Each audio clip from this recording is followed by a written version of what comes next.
gonna have to do this quietly because she's just gone to sleep, literally just gone to sleep. She's been quite unsettled all morning. This is just a basic, what we've been up to, where we've been, what's been going on. I know we've not been on for a long time.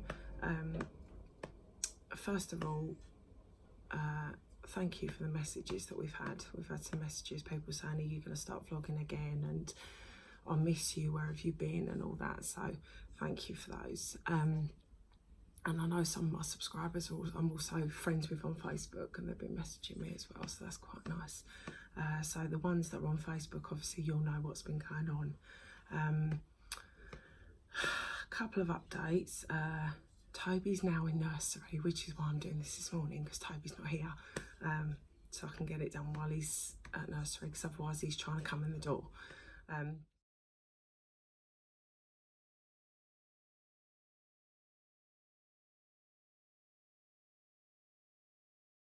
Second of all, we lost our 20-year-old cat in June, Henry, which was devastating. I love that cat to bits. I was so upset, but he was just, I took him to the vet. He stopped eating, he stopped drinking, took him to the vet, and they said there's nothing we can do. We do have a new addition to the family as well as this one, in the form of Gizmo, the kitten. Cat's a psycho. I love him to bits, but he is crazy. He's got so much energy. He's only 6 months old and he's bounding around, wrecking the house. He's a lovely kitten, he's beautiful, but he's just too full of energy at the moment.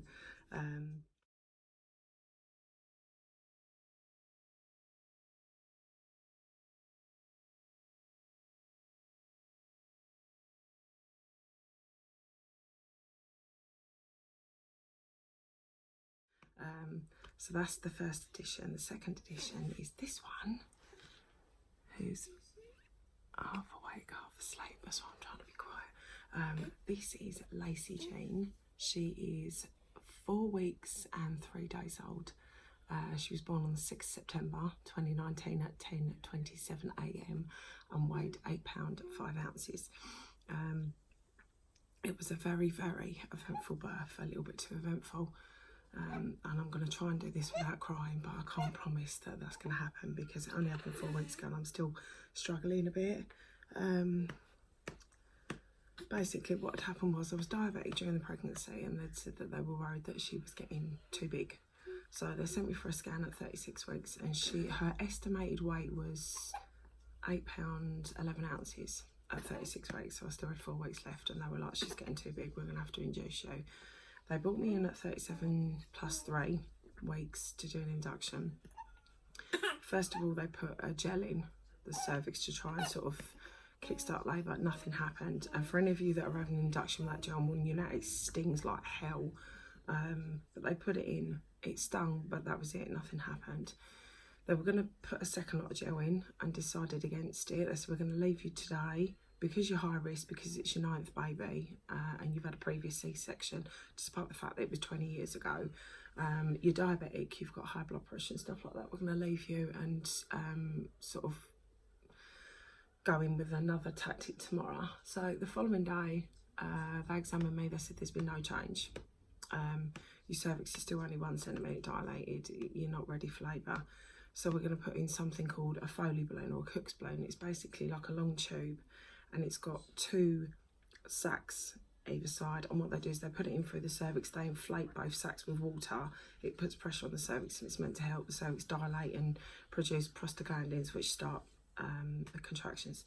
They put the balloon in on the Tuesday, and to start with I was actually getting some pains, but they said it's not contractions, it's what's called prostin pains. Who's that? Who is it? What do you want? It's Charlie. What are you doing? What do you want? Oh, she's not doing it. That's Charlie. Being a fool. Yeah, it was prostate pain, so they said you're not actually in labour. So I said to Rich, look, go home, get some sleep, because at the end of the day, if this kicks off later, then obviously I want you here and I want you awake. So we went home, got some rest, came back later. I said, nothing's happening. I've got no contractions, no nothing. They took the balloon out on the Wednesday, examined me, said no change. We're going to take you over to labour ward, break your waters. I waited all day. It got to 8 o'clock in the evening. They said, we're not going to do it now because you're high risk. If we do it now, there's no doctors on the ward. So we're not going to do it. We're going to do it tomorrow. Thursday morning come round and they said, we've got a bed for you on labour ward. And I was like, please just get me over there. I've been here now for 4 days. I've still not had a baby. So they took me over. Midwife tried to break my waters, couldn't do it. A doctor came in and said, right, I'm going to break your waters. He managed to do it. It was a really lovely doctor. He managed to do it. They said, we're going to give you 2 hours to get into labour on your own. If you don't go into labour on your own in the next 2 hours, then then we're going to put a drip up. 2 hours later, nothing. They put the drip up, and with Toby, my waters went on their own at 36 weeks. They put the drip up, and my contractions started within 15 minutes. 2 hours later, nothing. I was still waiting for contractions to start. I was on a yoga ball. I was moving around on the bed. I was swaying from side to side. I was walking around the room trying to get everything. It wasn't happening. They did start eventually, but they weren't regular. They were coming off and on. And then the next morning, they were like that all night. They kept examining me, no change. They said I'd gone from 1 centimetre to 3 stretching to 4. Well, you're not in established labour, so you're 4 centimetres. So I was getting there, but it was taking a long time. And they said, the next morning, they said to us, the doctors came in on their rounds. They said, look, you've been here for 19 hours now. We want to do a caesarean. And I was like, no, I'm not doing a caesarean. I had this with Toby. You tried to force me into a caesarean. 2 hours later, he was born normally. So leave me to get on with it. They weren't happy about it, but they left the room. And I requested an epidural because they were starting to get quite painful. And then they said, we can't establish whether the low heart rate that we're getting is the baby's or yours. So we're going to put a clip on the top of the baby's head to monitor the baby's heart rate. That'll give us a definite, tracing of her heart rate. So they went and put this clip in, and it was in for literally 5 minutes. Something like, it wasn't very long. And all of a sudden, the midwife went, Jamie, quickly, can you roll on your left side? And I know that if they ask you to roll on your left side, it means that the baby's heart rate's dropped. So I did as I was told. I looked at the monitor. Her heart rate was down to 60 beats a minute. It should be above 100. So I was like, oh God. So I quickly rolled over onto my side. Stayed there for a minute, and then she said to Rich, can you pull that emergency buzzer behind you? Pulled it. Within 30 seconds, there was about 10 people in the room, all rushing around, panicking. The doctor said to me, if you don't let me take you around for a caesarean now, I can't promise that you'll be taking a baby home. So I was like, just go. So we went round. They did the caesarean, that all went well. She came out screaming and crying, she was fine. And then they stitched me back up, and what they did, they put what's called a Bacri balloon into my womb. They put it in, they fill it with water, and it expands and it cuts off any blood vessels so that they can't bleed out. I've had it before with, who did I have it with? Rosie and Lily, but they were normal deliveries. So they put in this balloon.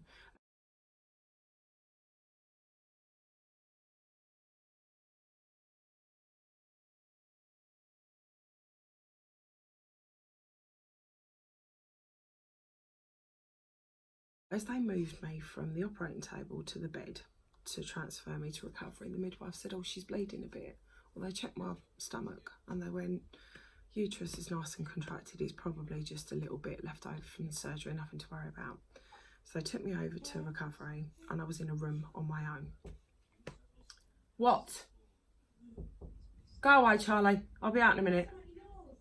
Well, you have to wait. I'll be out in a minute.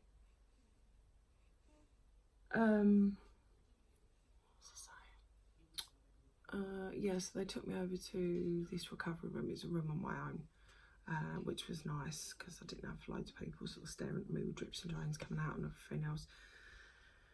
And then I said to Rich, do you know what, go home and get some rest. I said, considering I've just had a caesarean, I actually feel quite well. I was wide awake. I wasn't in any pain at all. She was feeding nicely. I said, I'm going to feed her and I'm going to try and get some sleep because I've been up all night. So I was feeding her. Rich went home. He'd been gone about maybe, I don't know, half an hour or so. And I thought, I don't feel well. I could see stars really badly. And the nurse came in. The nurse wasn't actually in the room. She was popping in and out. And she came in and I said to her, I don't feel very well. I keep seeing stars. And she went to me, it's totally normal. You've had a lot of pain medication. You've had an epidural. You've been up all night in labour. You're just tired. So get some rest. I went, all right then. Stars continued, kept going on and on. And I noticed that I felt really dizzy and I kept blacking out. I wasn't falling asleep, I was blacking out. I was literally like that, blacking out. My heart was racing. I was sweating to the point where I felt wet. And I thought, something's not right. I really don't feel well. And I thought, I wonder if I'm bleeding. Now, I'm known to bleed a lot after birth, after delivery. They were expecting it to happen. What I didn't know is you're more likely to bleed a lot if you've had a cesarean. With the other deliveries, it was normal delivery. And I bled a lot anyway. I had a quick look under the covers. And there was nothing there. And I thought, oh no, I'm not bleeding. Perhaps she's right, perhaps I'm just tired. But my hospital gown had got tucked under me and it was uncomfortable. So I pulled it out from under me because I was sitting on it. And I noticed that there was some blood on the gown. And as I looked down, I just saw this sea of red go down the bed. And I was like, oh my God. And I'm going, help, somebody help me, somebody help me. I had her in my arms as well. No one's in the room. And I thought, buzzer, press the buzzer. So I pressed the buzzer. A nurse come in. I went to her, I'm bleeding. So she had a look and I could see on her face that she was a little bit. And she looked and she went, right, don't panic. I'm going to go and get the doctor. This doctor came in, had a look and he went, I'm going to have to take you back to theatre. There's a 50-50 chance you're going to end up with hysterectomy. And I thought, typical bloody doctors, they're always giving the worst case scenario, frightening you, and it always turns out to be all right. So this other doctor that I've dealt with before during the pregnancy was the one that did the CVS with Lacey. He came in, done a scan, and he went, I can see the problem. The balloon that was put into the womb to stop the bleeding has slipped down. It's meant to be high up in the womb and quite inflated. It's sort of deflated a bit and it's slipped down, it's sitting above your cervix. So it needs readjusting. It's a fixable problem. If that doesn't work, we'll put a stitch in. So I was like, right, okay. He went, but we need to move quickly because you are losing a lot of blood. So they've rushed me upstairs to a different theatre to where I had the cesarean. It was like main theatres upstairs, and we've gone in. Rich still wasn't home. They'd said to me, back at the hospital, they'd said to me, can you ring Rich and tell him to come back? And I went, I'll ring him later, and the nurse went, no, ring him now, please. And I knew then it was sort of serious. So I phoned him and he was like, oh, I've just got in. I went, just come back. I need to go back to theatre. So he came back. I didn't actually see him. I was already in theatre by the time he got back. They took me into this operating theatre and I looked round and there was commotion everywhere. There was about 10 people in this operating theatre and they were just panicked. They were running around, setting up machines, putting up bags of fluid, you know, shouting at each other. And they transferred me back onto the operating table and I felt like every cell in my body was dying off. I had no energy. I wasn't breathing properly. I couldn't see properly. I couldn't hear properly. And the anaesthetist put a heart monitor on and a blood pressure cuff. And he looked at the monitor on the screen and he went, oh my God, I've got to put her under like this. And there was a woman above me with blonde hair and she had an oxygen mask over her face. And I said to her, I'm not waking up from this. I said to her, I'm not waking up from this, I'm going to die. And normally they go, don't be silly, you're going to be fine. But she didn't, she just looked at me. And I was staring up at the ceiling. I was staring up at the ceiling thinking about my kids. I was looking at the ceiling tiles and I thought, this is the last thing I'm ever going to see. And then everything went black. I woke up 4 hours hours later, in recovery, not the recovery where I was after I had Lacey, but a different recovery. It was a big room with loads of people in who'd just come out of theatres. And the nurse was saying to me, we've got to take you to intensive care. And I said to her, where's my baby? And she said, she's on the labour ward.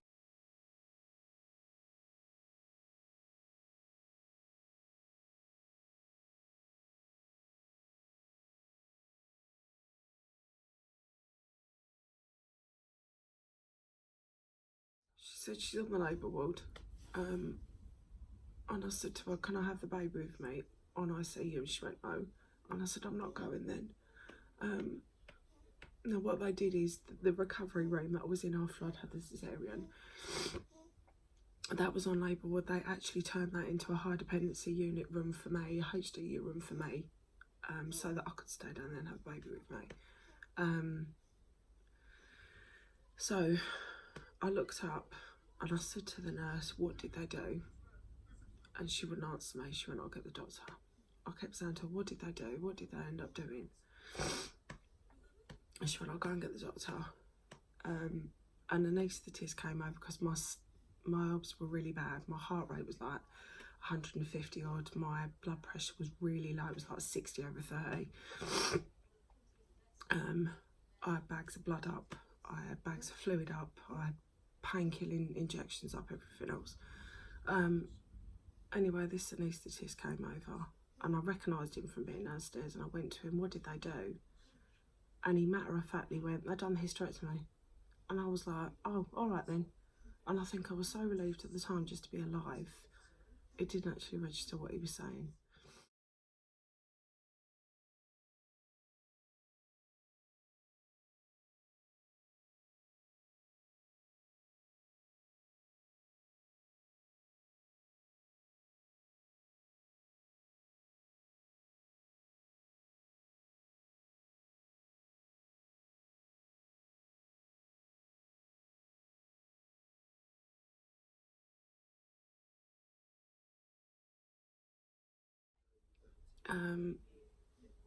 And then I was sitting there, I was thinking about it, and I'm thinking they've done a hysterectomy, they've taken my womb out. And I looked up and Rich was coming towards me with a nurse and he was crying. And Rich never cries. And I looked at him and I was like, I heard him say to the nurse, does she know what they've done? I didn't hear what the nurse said. But he came over and he was hugging me and he was crying. He was saying, I'm so sorry, and you know, I thought I'd lost you and I love you so much and everything else. And he said to me that the doctor had gone down to see him in the recovery room. They put him in the recovery room with Lacey and said, sit here with the baby. And the doctor who'd done the surgery went down to see him and said, are you a religious man? And he said, no. And he went, you need to start praying for your wife because she needs all the help she can get. Even though we've done everything we can surgically, there's still a chance that within the next 24 to 48 hours she's going to die.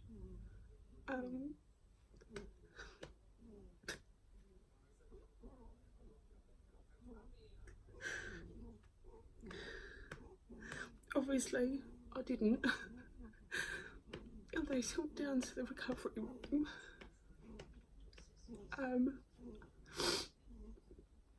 They sent me this really beautiful nurse called Nagma. She's lovely. She's like an angel. They sent her to look after me.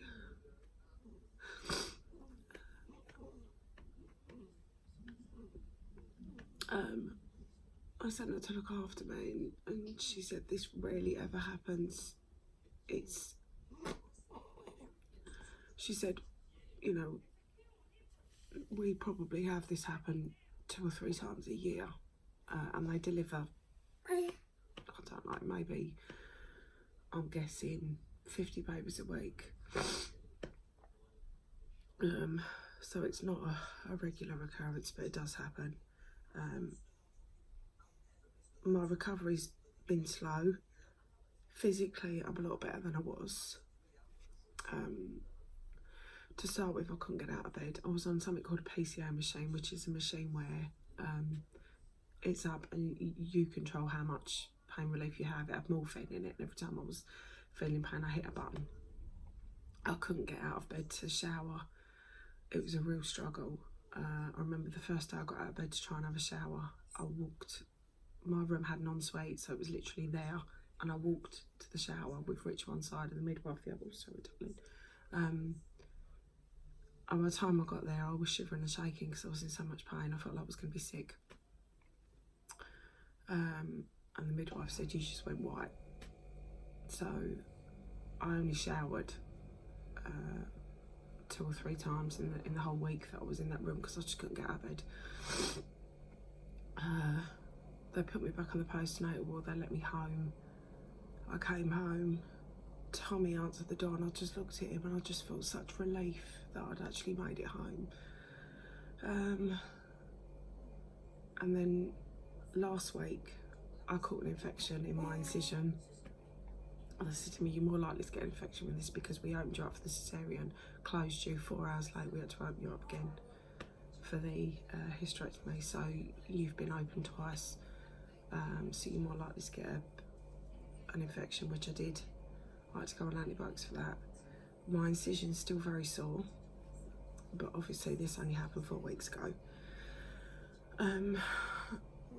It will heal, but I know it's going to take time. Emotionally, it's going to take a lot longer. If you'd have said to me before this happened, what would you do if this happened and went through all the events? I'd go, God, I'd just be glad to be alive. Do you know what I mean? I'd just be glad that me and the baby was all right. Nothing else matters. When it actually happens, it's a completely different kettle of fish.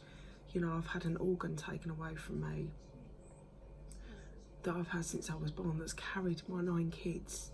And it's quite hard to deal with emotionally because there was no guarantee me and Rich were going to have any more kids. We might have stopped at Lacey, but we might have said, right, we want to round off another 10th, and that decision's been taken away from us now.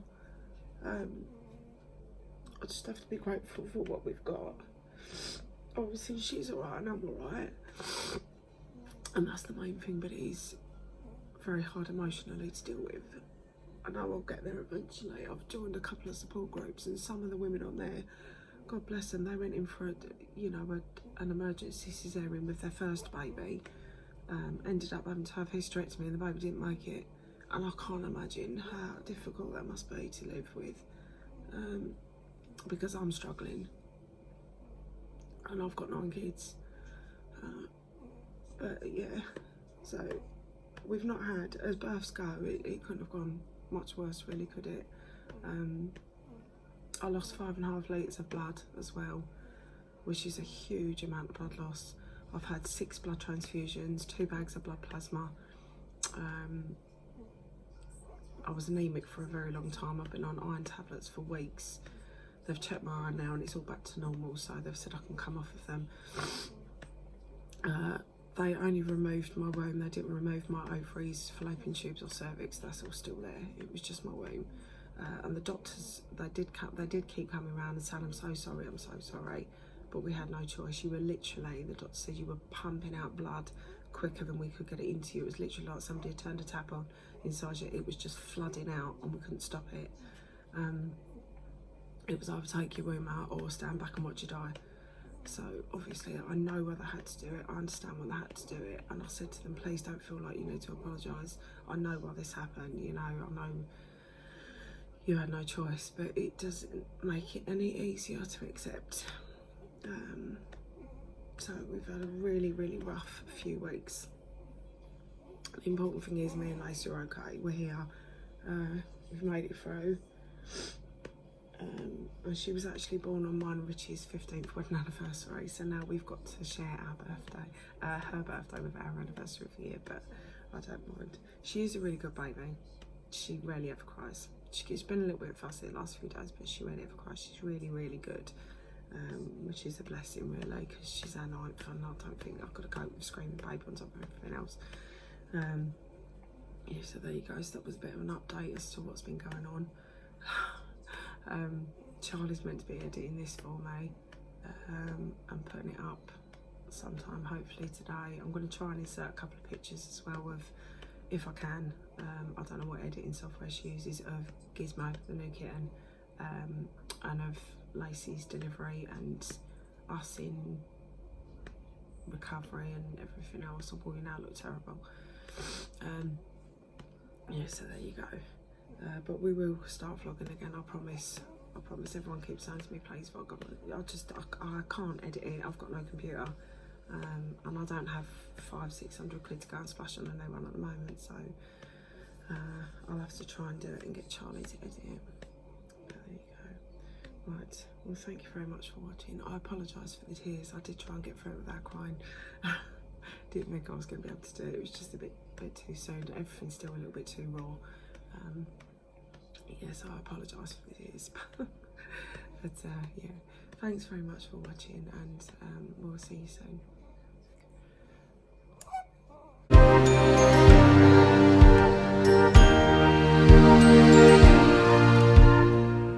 Guess what? What? Mummy's coming back today. Mummy! Yeah. Mummy! She's coming back today. She's coming back today. And she's bringing your baby sister.